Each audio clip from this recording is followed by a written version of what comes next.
के एक auto rickshaw वाला जो रेलवे स्टेशन के पास इस गरीब बस्ती के अंदर रहता है, साबड़े नाम का, जिसकी उम्र महज 27 साल बताई गई है। वो लड़के ने आत्महत्या की है। वो रिक्शा चलाता था, रिक्शे के ऊपर लोन था और ऐसे पीरियड के अंदर जब कारोबार नहीं चल रहा है तब बैंक वाले, फाइनेंस वाले फ़ोन कर के उन्हें परेशान कर रहे थे। ऐसे हालत में उससे बर्दाश्त नहीं हुआ और उसने फांसी लगाकर आत्महत्या कर ली। तो ऐसे साबड़े जैसे बहुत सारे लोग हैं जो आज इस परेशानियों से गुज़र रहे हैं। सरकार ने तो ये कहा है कि हम आपको रिक्शे वालों को 1500 रुपये देंगे, लेकिन अभी तक कितने रिक्शे वालों के पास ये 1500 रुपये आए, ये सरकार ने ही जवाब देना चाहिए।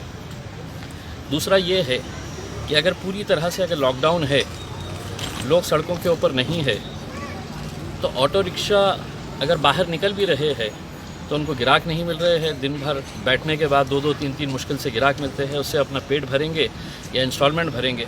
तो हमारी मुख्यमंत्री उद्धव ठाकरे साहब से और प्रधानमंत्री साहब से विनती है कि टीवी के ऊपर आते वक्त इन गरीबों के बारे में भी फिक्र करें, क्योंकि ऐसे नौजवान लड़कों की अगर मौत हो रही है, वो अपनी जान दे रहे हैं, तो इसके लिए कोई ना कोई तो जिम्मेदार है और ये जिम्मेदारी सीधा सरकार के ऊपर जाती है।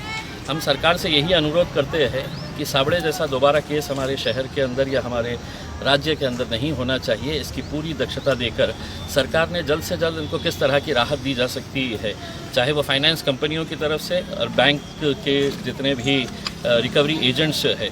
हमने पुलिस को और प्रशासन को साफ़ तरीके से ये ताकीद की है, ये बताया है कि अगर कोई ज़ोर ज़बरदस्ती की गई कोई फाइनेंस कंपनी की तरफ से और बैंक्स की तरफ से, क्योंकि इस पीरियड के अंदर लोगों को पैसा देने के लिए है ही नहीं, और ये रिकवरी एजेंट्स अगर दादागिरी के बल के ऊपर कभी गाड़ियाँ उठाकर लेकर जा रहे हैं, कभी उनके घर वालों को परेशान कर रहे हैं, तो ये किसी सूरत के अंदर बर्दाश्त नहीं किया जाएगा।